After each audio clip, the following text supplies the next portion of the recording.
I'm Teisha with Shalom TV's news update for Thursday, October the 3rd, 2013. Israeli Prime Minister Benjamin Netanyahu remained in the U.S. today to continue his efforts in trying to convince the U.S. to keep up the pressure on Iran. The Prime Minister gave several interviews yesterday and today following his speech at the United Nations General Assembly, where he warned the international community of the threat of Iran's nuclear program, despite the recent overtures from Iranian President Hassan Rouhani. Netanyahu told NBC News' Andrea Mitchell yesterday that the Iranian people are governed not by Rouhani, they're governed by Ayatollah Khomeini. Netanyahu said he heads a cult. That cult is wild in its ambitions and its aggression. Netanyahu said it is Khomeini who calls the shots and that while Rouhani may appear moderate, Tehran's nuclear ambitions remain unchanged. Netanyahu was also interviewed on CBS this morning by co-host Charlie Rose, who asked the Prime Minister if he believes the Iranian regime can change, to which Netanyahu said Rouhani is a wolf in sheep's clothing, but we cannot let him pull the wool over our eyes. Can there be a real change? Maybe yes, maybe not, Netanyahu responded. But the only way to find out is to insist on an agreement that truly dismantles Iran's nuclear program. Netanyahu was set to speak today to Fox and CNN as well.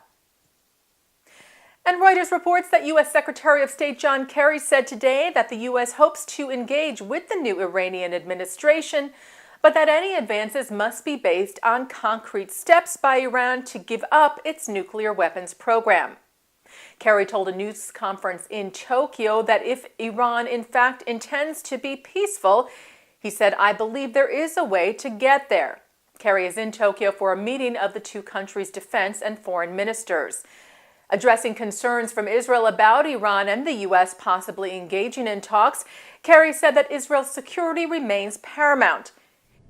It would be diplomatic malpractice of the worst order not to examine every possibility of whether or not you can achieve that before you ask people to take military action or do what you have to do in order to prevent something from happening. I assure Prime Minister Netanyahu and the people of Israel that nothing that we do is going to be based on trust.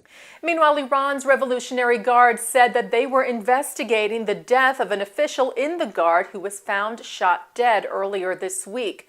The London-based Daily Telegraph reported that the Guard official Mojtaba Ahmadi was a commander of the unit's cyber war headquarters and quoted a local police commander as saying that his death was an assassination. The paper speculated that the death could have been an assassination similar to those of 5 Iranian nuclear scientists since 2007. However, Iran has denied such reports, saying rather that Ahmadi was killed in a, quote, horrific accident. The Jerusalem Post reports that the U.S. federal government shutdown could affect the transfer of aid to Israel. U.S. State Department Deputy Spokeswoman Marie Harf told the Post yesterday that the impact of the shutdown could threaten our ability to provide foreign military financing to Israel and other important allies. Further saying security assistance funding for Israel is typically provided in early to mid-November, and an extended shutdown has the potential to disrupt this critical military assistance program. The Anti-Defamation League has weighed in on the election of Iran as rapporteur to the UN Committee on Disarmament, calling it the height of hypocrisy.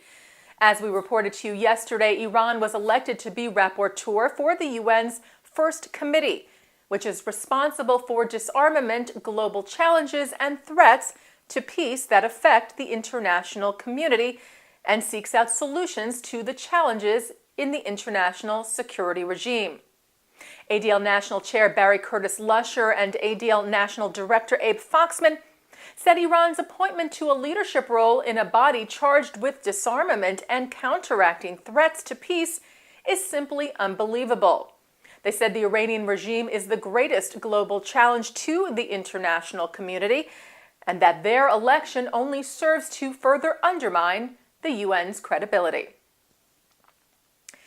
The Jerusalem Jerusalem Post reports that Rabbi of the Western Wall, Rabbi Shmuel Rabinowitz, issued a letter today saying that he had urged the ultra-Orthodox or Haredi leadership not to organize any protests at the holy site this Friday during the scheduled prayer service of the Women of the Wall organization.